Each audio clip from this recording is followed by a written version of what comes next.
All right, welcome back to another edition of We Rise Fighting Labor podcast. We bring you today's labor news, history, and analysis from the U.S. and around the world. This is a podcast you listen to with your fellow workers organizing on the shop floor.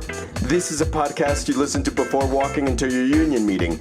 As always, I'm Rico Rutia, here with my co-host, Brian Pfeiffer. All right, in today's episode of We Rise Fighting, we're going to be talking with Gerry Scoppettuolo. Some of you may remember Gerry as a host on this show. He is now an honorary host of the show and comes out and talks to us about stuff like labor news, labor history, labor theory every once in a while.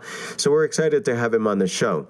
And in today's episode, we're going to focus on the queer liberation movement. So Gerry's going to be talking about some of his historical knowledge, some of his lived experiences. Also, we're going to touch on stuff like Stonewall, Leslie Feinbeg, and some acts of international solidarity that have come out of the queer liberation struggle in solidarity with struggles in El Salvador, in solidarity with struggles in Nicaragua and Palestine. So we're going to get into some interesting stuff. Please hold on. Check out this music. This is Sweet Honey in the Rock. We who believe in freedom cannot rest. We who believe in freedom cannot rest until it comes. We who believe in freedom cannot rest.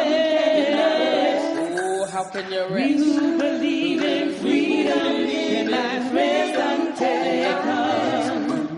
Until the killing of black men, black mothers, sons is as important as the killing of white men, white mothers, sons. Sing with us. We who believe in freedom cannot rest.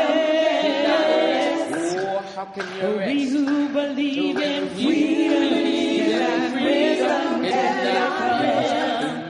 The older I get, the better I know that the secret to my going on is when the reins are in the hands of the young who dare to run against the storm, not needing to clutch for power, not needing for the light just to shine on me.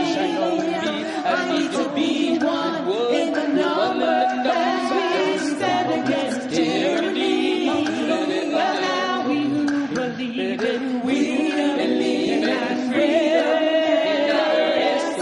Don't you We rest? who believe in freedom cannot rest. You know that struggling myself don't mean a whole lot. I've come to realize that teaching others to stand up and fight is the only way my struggle survives. I'm a woman who speaks in a voice, and I must be heard. At times I can be quite difficult, but to no man's word.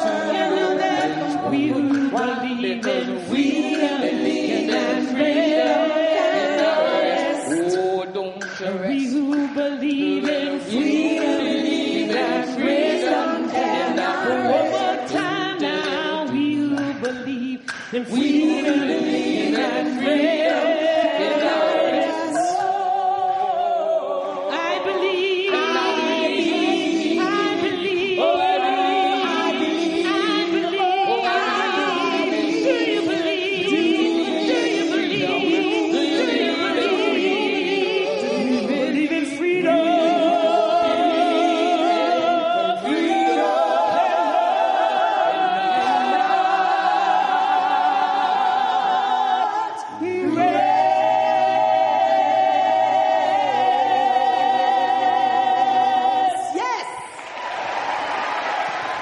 All right, what's up, and welcome back, everyone. And as mentioned, we have Gerry Scoppettuolo on today's show. Gerry is the chapter leader for Pride at Work in Massachusetts, and he's also going to talk to us about different queer community solidarity actions with Central America, Vietnam, and other parts of the world. So welcome, Gerry. And, you know, you're no stranger to We Rise Fighting Labor podcast. You're an honorary co-host. So it's good to see you. It's been a minute. How have you been? Oh, I've been pretty good. And of course, as you mentioned, Rick, this is Pride Month. And there's a lot that I've witnessed in Pride Month here, in not only in Boston but in New York and other parts of the country, that really makes me especially proud of my queer community this month, and I hope to shed some light on that tonight. Yeah, would love to. And if you want to jump right into that, or if you want to introduce yourself a little bit and let us Yeah. know what got you active in Okay. the queer liberation struggle, or if you want to jump right into that, wherever you want to kick it off from, Gerry. I guess I should say that I'm something of a veteran of the what I call the queer liberation part of the queer movement, the gay liberation part, even though I was a late bloomer by that. I mean, I really didn't get involved until the late 70s. So I've been very involved in organization building in different cities and states around the country in the past years. And um, it's given me a certain perspective on what's happening now. I'm also happy. I have been part of the labor movement for a while. I've been a union organizer and work with a number of unions, and I'm involved with the Greater Boston Labor Council now. But all of my experiences seem to have brought me to a point where what we're going through now as a country, and what we're going through as a labor movement, and is really something else. And the queer part of it, I mentioned only because it offers one perspective, one color of the rainbow, as it were. So one flavor of the class struggle is how I would like it to be understood. Because as someone on this podcast always says, look what we're up against. So I find hope in seeing sectors of the working class working together. It makes me have some confidence. So I guess that's about what I might give as a way of introduction, and my experience, my lived experience, and my historical knowledge tells me that what I'm witnessing today in the Palestinian solidarity movement, as far as the queer part of it, is um, is while it's both heartening, it's kind of not strange thing for me to be witnessing. Um, I mean, in the history of the gay movement, I mean, at the very beginning, the gay Stonewall, and more important than Stonewall in 1969, the rebellion that a lot of people know about, is the formation of the Gay Liberation Front in New York City uh, the following winter and spring of 1970. Um, a group which actually named itself after the National Liberation Front of Vietnam, and spawned 70 chapters around the country uh, in 70 and 71. By 72 and 73, it sort of had, gone away. But while in its heyday, it was something else. It started out as a anti-war, with an anti-war focus around Vietnam. The Gay Liberation Front chapter in New York City had very strong relationship with the Black Panther Party.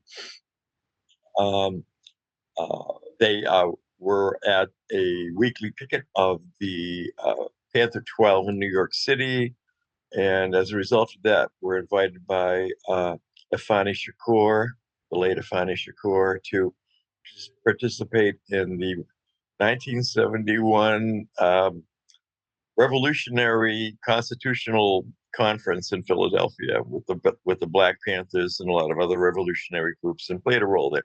So I say that only to talk about the roots of the beginning of the real queer movement struggle, and it was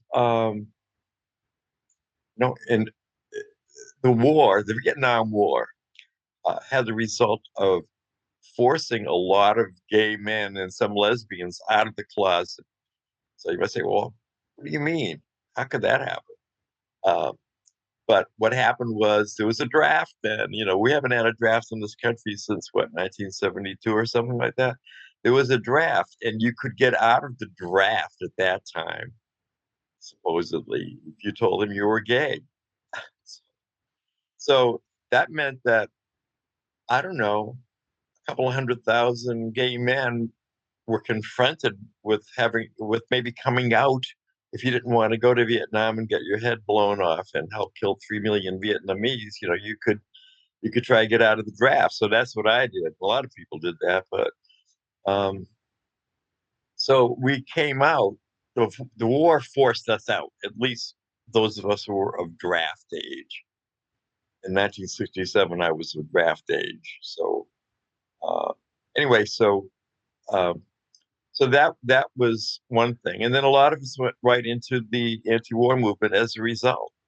I mean, literally straight from one to the other, right to the Army training base in South Boston for me, right, to the Washington D.C. March on Washington in 1967, and where I burned my draft, what was left of my draft notice, because I didn't have to go to Vietnam. I have some survivor guilt about that. I didn't have to go to Vietnam, but Vietnam, there was significant organized gay participation in the anti-war movement in 1971, 72, 73, most notably by the Gay Activist Alliance in New York City and on the West Coast. But um, what is really interesting for me is that in 1971, at the birth of really the gay movement, one of the biggest, if not the biggest, contingent of gay people marching was during the 1971 um, National Peace Action Coalition mega march in San Francisco and also in Washington at the same day against the war. And 3,000 gay men and lesbians marched in a contingent. That was one of the, if not the biggest gay march of that year or up till that time in U.S. history. And I find that really fascinating because um, there was a labor union analogy to this because labor played a big role in that march. Most people today think that labor's role in Vietnam was beating up on draft protesters on Wall Street at that infamous rally that happened back in the day. But there was a lot of labor opposition to the Vietnam War. And in the anti-war movement, uh, one of the leading, if not the leading organizer of or rather of labor in Vietnam War opposition was Howard Wallace, the founder of Pride at Work, uh, which is now the official AFL-CIO constituency group of LGBT activists and allies. And this is more than an aside. As he witnessed that march, and he knew of all the organizing he did to get labor there, he was still in the closet. I think he was like 37 years old. He was still in the closet. And he said, "Oh my God, I could be organizing my own community. What am I doing? I'm organizing labor, which is great. But I'm a gay man and I'm a socialist. I'm a leader in the Socialist Workers' Party, but they don't like gay people. So here I am. I'm doing everything else." Anyway, so that's like a sidebar to this story, but uh, to me, it has a lot of great meaning. Howard Wallace. And he came out after that and he went on to be a brilliant organizer of the left and of the gay left and gay community and organized labor on the West Coast and nationally. So that's some of the background and part of the history that I know about and witnessed some of it. But it continued on because I have a gay perspective. I'm a gay man, so I have a gay perspective. So it continued on during the Central America wars of the 80s. And in my mind, the Central America Solidarity movement was run by lesbians, socialist, feminist lesbians. Everywhere I turned, in my group in Northampton or in the New England Coalition, New England Central America Coalition, everywhere I turned, there were socialist, feminist lesbians running everything, and which was cool. Anyway, so and also in that movement, that is almost what I would call like a lost movement. Like there's the Lost Generation, the Last Weekend. Well, the Central American Solidarity movement was huge. And if you're under 60, you probably don't know very much about it.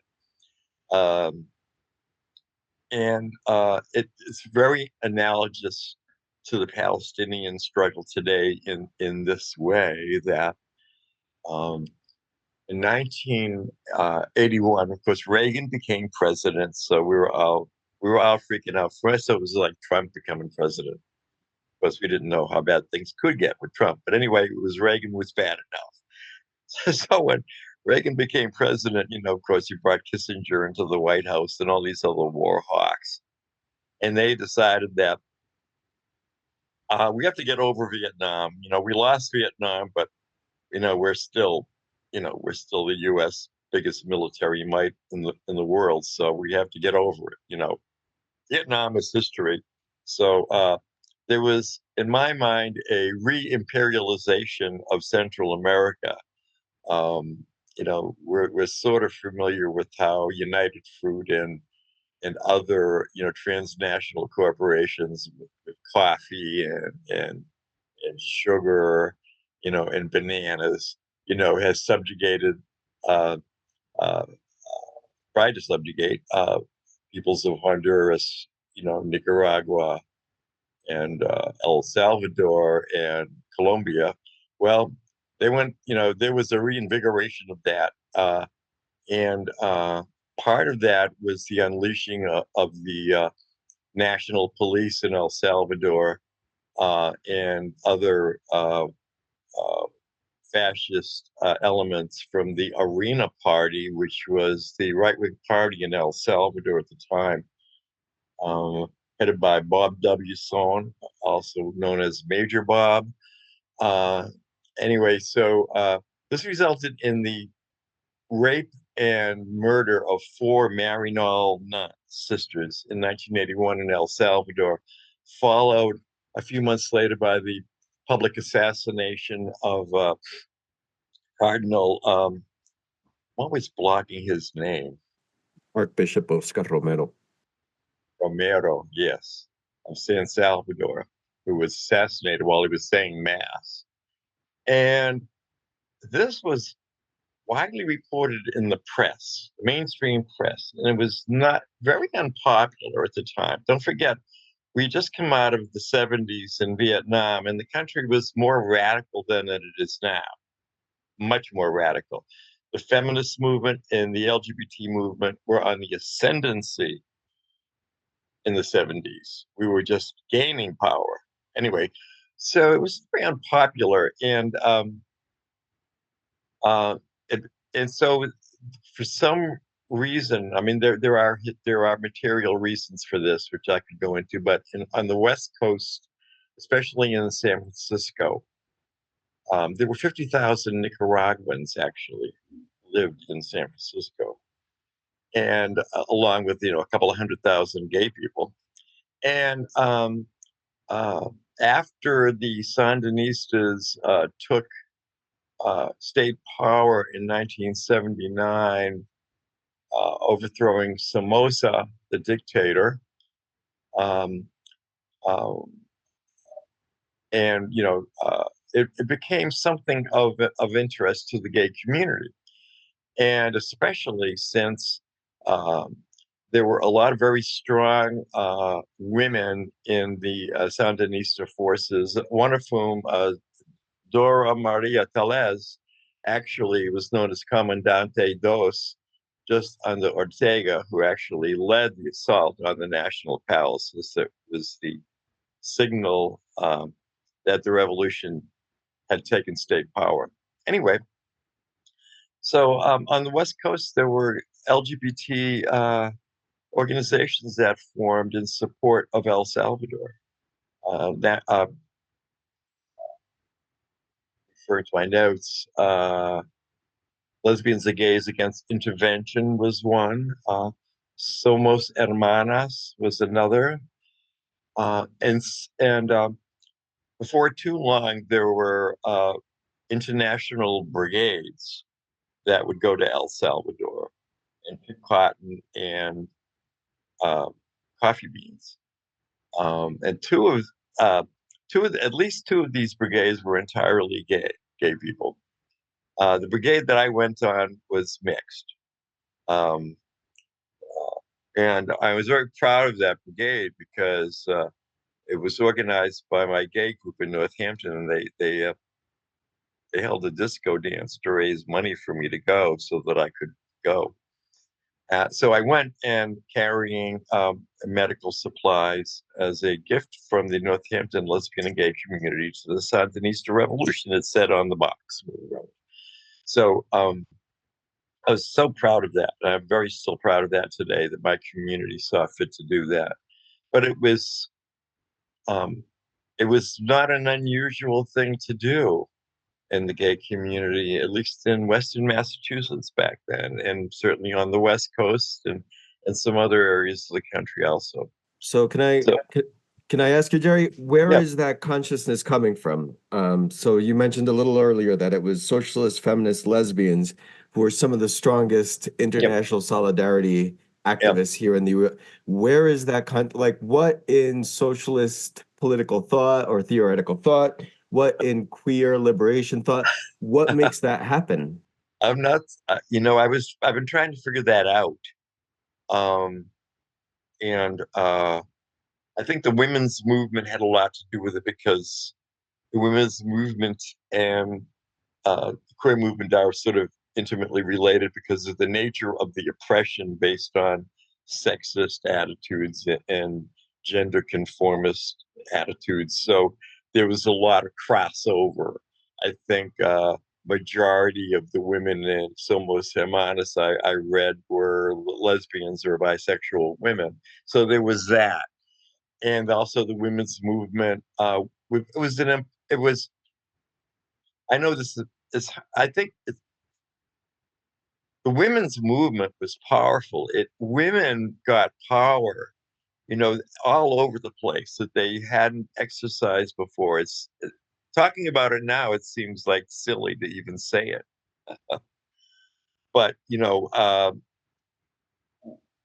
before the women's movement, going back to the 60s and the 50s, women were, subservient gender.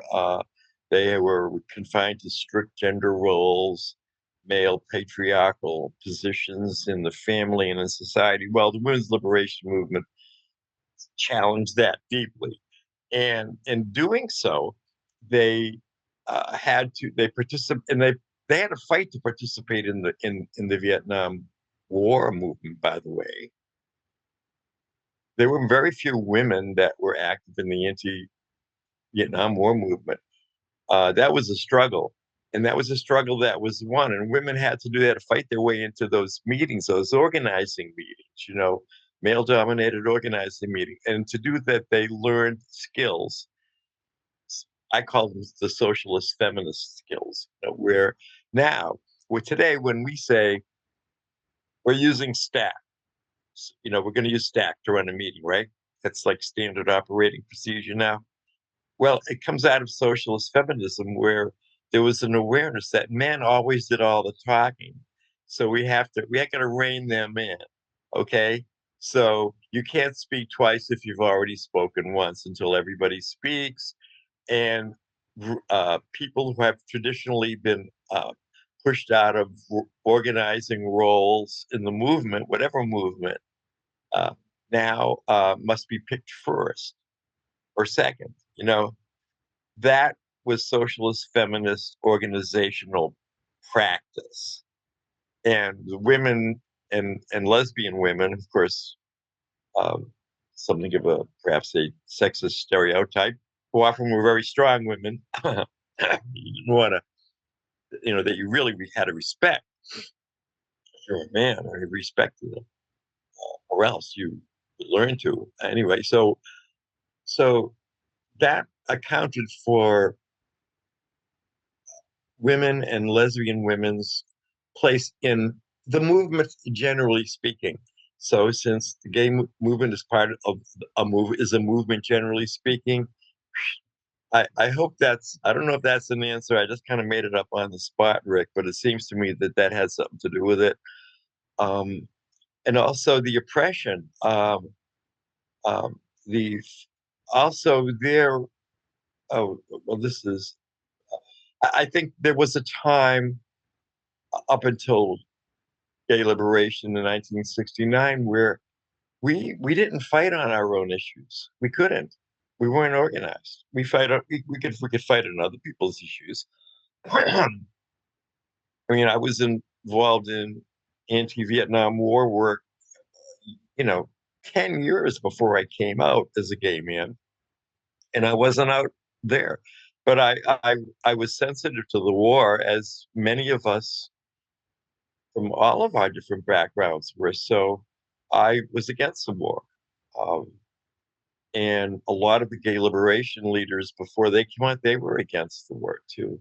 Morris Kite in California, the aforementioned Howard Wallace. Howard Wallace, when he was in the closet in Denver in the mid 60s, organized the Stop the War Committee in Denver. Stop the War with, and yeah, and also the Committee Against Police Brutality in Denver with Corky Gonzalez, whom we've talked about, Rick, I think. Although Corky didn't actually, they didn't really work together that much on that. Anyway, um, so there was a lot of crossover, I guess is what I'm trying to say, and all of this um, has led me to not be surprised to see a lot of queer people involved in the Palestinian solidarity movement. Um, and um,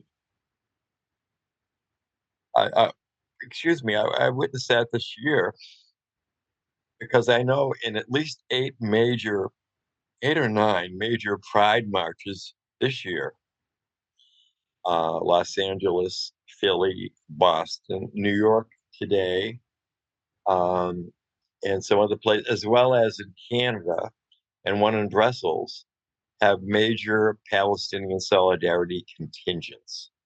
So, and in Boston, when we marched, uh, we had our No Pride in Genocide banner next to the Pride at Work Massachusetts banner, just to bring labor into it.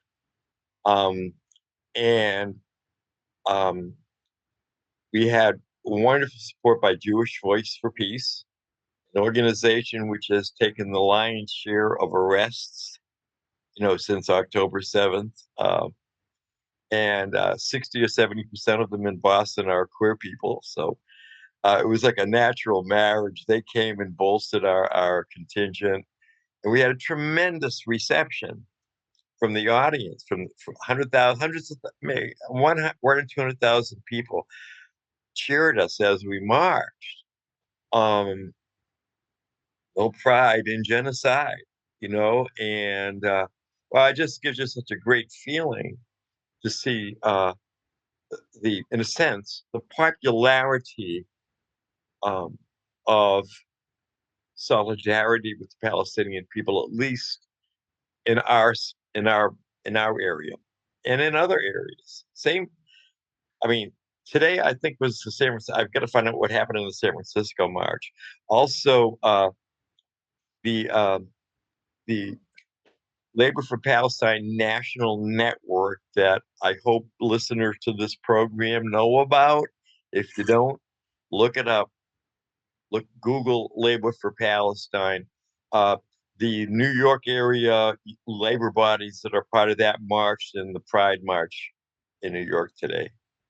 I wish I could have been there. That was something else. But it's an example of the, I don't know, convergence of the two struggles.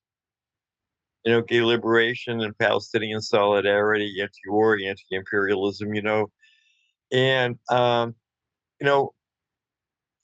would want to mention all this is at a time when the queer movement, especially the transgender movement, is under a withering assault. Every state of the union has put forward laws that are anti-queer. At least 550 this past year, by my last count, 75 of which have passed. And this is happening at the state level, something that Brian knows a lot about, and I think spoke about in your last podcast, this long, slow, right-wing movement happening at the state level. The Bradley Foundation, of course, is the big example in Wisconsin. But every state has a Bradley Foundation, I think, that they've been taking their time in the past 20 years. They're building from the bottom up. I mean, their bottom is state and representatives and senators, so they take control of legislatures, and then the legislatures pass these bills, these, not just anti-gay bills, but anti-labor bills, right-to-work bills. And so that's the strategy of the right wing, and it's been very successful. Anyway, so yeah. So this is, in Massachusetts, of course, we're not normal. We're not normal here because we have a lesbian governor, and there's a lot of gay rights stuff here. This is where marriage equality was born, and so forth. But now, and so I see this convergence happening, but at the same time, I'm worried because Massachusetts is not Wisconsin, Minnesota, Indiana, or Alabama, Mississippi, or South Carolina, or Virginia. So one should not rest easily and sleep well at night just because you're a gay person living in, Boston or Northampton. So anyway, so I see these two movements growing and having a great capacity to grow. One is the Labor for Palestine National Network. I'm going to give a plug for that again. I dare say there are 30 or 40,000 dues-paying rank-and-file union members that are the backbone and constitute that network, which is comprised of 36 caucuses, typically internal caucuses of internationals like AFSMEs, Labor for Palestine, Purple Up for Palestine, SEIU, and so forth. There's a bunch of them. And then there are some entire locals, like the massive UAW 2325 in New York City, 3,000 poverty lawyers. Or at UCLA, I think you mentioned it, Rick. I think they got 7,000 or 8,000 in their local. Those are just two of the members.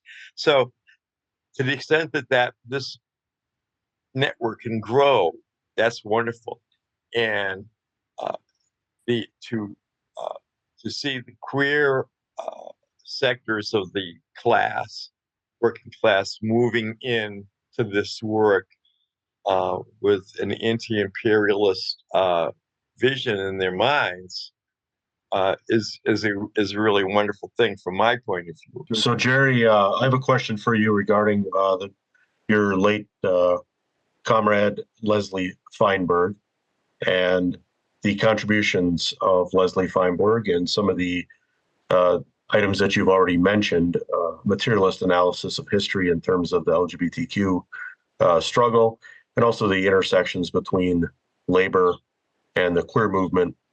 And also Leslie Feinberg was a Jewish union member, a member of the UAW. Just for listeners that might not know about Leslie Feinberg, wrote books called Transgender Warriors, Stone Butch Blues, Rainbow Solidarity with Cuba, and many other transcending contributions for listeners that might not be aware of Leslie Feinberg's work. Gerry, can you expand on, or just with your interactions with Leslie and some of your thoughts on the contributions and some of the terms, some of the items that you've been describing here? Thanks. I think Leslie Feinberg pioneered the notion that queer community is at its best when we are marching and fighting alongside other oppressed groups, which is not to say that she or I dismiss our own struggles that we need for our community. But she, I mean, she was at home, as much at home in the prisoner's struggle, which is really, I think, where she first made her mark in prison work. And then that extended to Abu Jamal. I can still hear her speaking at the 2005 big rally in Philadelphia for Abu Jamal. And so she sort of normalized the idea that you're not just gay, you're an oppressed person. You have much in common with other oppressed people, and we're all part of a class. To the extent that we're part of the working class, even more so, in that we put our same shoulders to the wheel, because that's what it's going to take. So, and she did things that other people never even dreamed of doing. For instance, Brian mentioned rainbow flags for Cuba. Of course, I will say that Workers' World Party um, always had, and I'm sure still has, excellent relationships with Cuba. And those relationships were built even during years when Cuba was being criticized, and rightly so, for its views on homosexuality. However, um, Workers' World Party did not, and Leslie didn't, could see through the future, could see that we will be together in the struggle sometime in the future. We will be, so long as we demonstrate our solidarity now. That was the essence of her approach, I think, for me anyway. And what it led up to was in 2003, she published a book, Rainbow Flags for Cuba, which took off. It became literally a global phenomenon of gay organizations supporting the Cuban Five. For instance, five Cubans who were at that time detained in the U.S. for having so-called terrorists against the United States. They've been all released now. Anyway, yeah. So there she is, organizing a meeting at the New York City Gay Community Center for the UN representative of the Cuban people. And, at this wonderful meeting we had, she gave him a plaque, with all these gay people signing on it and everything like that. And we all went out for drinks afterwards. And it was an example of the best. And, Cuba now leads even the developed countries in what it's doing for queer people, especially in terms of transitioning and rights and so forth. And Cuba has sponsors an International Day of Gay Solidarity. Nothing is perfect, but uh, in the class struggle, nothing is going to be perfect. That's that's why we have to fight together. We will make it perfect someday. We'll make it better. But first, we have to know who our enemy is. And we have to put our shoulders together and fight the enemy. And there's a place for gay people, in that army. And for a lot of us, that was a wonderful place to be. And I there I never knew her name, but there was one lesbian Sandinista who was questioned by a North American reporter. How can you they have so much fidelity to the Sandinistas and revolution. When look, they haven't really very progressed very far in gay rights. And her response was, I found my liberation in the struggle, my gay liberation in the struggle. And now Nicaragua's not perfect either, but it has gay pride marches there now. It didn't when I was there. Hey, When we Gerry, can went I to, ask you? yeah, So, as far as 1969 and Stonewall, can you give us just a basic introduction or what it was or the significance of it? You know, just because for sure. here in Denver, we have a huge march, we have a huge pride march, and it's largely connected to corporations. It's largely connected to the police. So can you give us a little context, a little historical context, real basic, as to what Stonewall was and what led to it and its significance? It was a rebellion. No corporations were involved in the rebellion. It was a rebellion against the mafia control of gay bars in Greenwich Village and the overall oppression of gay people. That you have to remember that it was not one state or one city that had any gay rights laws. We were still living in the lavender scare, which meant that if you the civil service, you could still be fired for being suspected of being gay um, as a federal employee back then. The typical experience of a gay man would be to be uh, drawn into a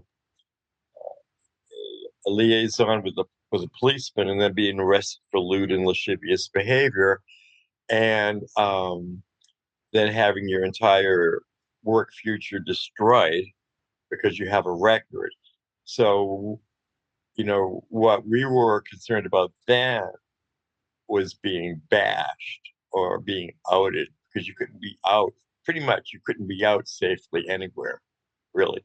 But those queens, I call them queens, and gay people at the Stonewall Bar, they fought back. They fought back for 3 days. The police came and they basically tried to arrest one butch lesbian, and she wouldn't have it. So after that, um, at one point, we gay people we kept the police in the bar. We wouldn't let them out. We trapped them in the bar, and several police cars were torched. It was an absolute rebellion born of decades of frustration of being told you're nothing but immoral sex pervert. You're a subhuman. You're weird. You're fucking queer. And it all blew up. People just couldn't take it anymore, and it from that point it got organized, and that is the birth of the gay movement today. But Rick, you mentioned that corporate pride there in Denver. We get corporate prides everywhere now. In fact, twice this year, um, gay people have protested corporate pride and have been arrested. It happened here in Boston also. But it's like dialectically speaking, it's only making the people more upset with the powers that be. 80 queer organizations signed a letter of protest to the Corporate Pride Organizing Committee this year based on their behavior. And you also mentioned a little earlier that the queer liberation movement was gaining power in the 70s. And so I was curious, what helped it gain that power and what kind of power was it? What can you speak to that a little bit? Sure. It was expressed in having civil rights ordinances passed in major cities, employment laws, like in most notably in Miami-Dade County, with and but not just there, other places too. Other cities passed first-time gay rights laws. Wisconsin became the first state in the union to have a state employment protection law in 1980 or 81. Um, and we were riding a wave of power. I remember you people today may not know the significance of who Anita Bryant was, but Anita Bryant led a national anti-gay movement beginning in 1975 and 76, along with Jerry Falwell of a group called the Moral Majority, Christian fundamentalists. They went on the attack against us after gay liberation sprang up. And wow, we had a fight on our hands then. And some of those gay rights ordinances were overturned after Anita Bryant came to town. And we got them back. We've got them back now. But so the struggle, just like that old labor saying, freedom is not a sometimes thing. Every generation's got to win it again. And it seems like that's what's happening now. They're coming after the transgender people now. And it's incredibly divisive to the working class, but we're holding on, and we are, we as a movement, the AIDS struggle was another struggle that we had. We haven't talked about that, but at a time when a majority of the people who were infected and dying were gay men, of course, it was never just gay men either. That's a falsehood. It was never just gay men. But we had a big chunk of it, and we had to fight that. We had to withstand that, and we did. So I'm confident that we will continue to play a part in the class struggle as working people. We're working people. We survive. We work. We don't work. We don't eat. So, and a lot of us are union members, and we have our unions to fall back on. So Right on. And Gerry, hey, question, because when we were getting set up to start the show, we were talking about a couple of logistics, and Brian shared that, he would like, and as I did share, Sweet Honey in the Rock at the beginning of the show. And you were starting to speak to a little bit of activism around Sweet Honey in the Rock. And personally, I'm not familiar. I know their music. I don't know much about them. Can you speak to that a little bit? they were a African American women's choral group. It was led by Bernice Reagan, I believe, Reagon, I believe was her name, and based in the South, who lent their voices to many a struggle. And up in Northampton, Mass, in 1984, our community was being preyed upon. Mostly lesbians were being preyed upon. They were being attacked in the streets, and we had to do something about it. And so, we organized ourselves, and our leading African American member, Jetta Frazier, contacted Sweet Honey in the Rock and asked them if we could take the title of the song they wrote, "We Who Believe in Freedom Cannot Rest Until It Comes," and use it as a theme of our march that year, because it was a very serious thing what was happening to the lesbian community in Northampton, and it was all the more serious because people then, the FBI was looking for Susan Sachs. If you don't know her, she was part of a notorious train robbery in the early 80s, which resulted, I think, in the death of a cop. Anyway, she was on the lam for many years, and she was a lesbian, so the FBI figured she must be in Northampton, which where all the lesbians are. And so I'm digressing, but we had to learn how to deal with the FBI and how not to talk to the FBI and all that. But that was the context of reaching out to Sweet Honey in the Rock, and a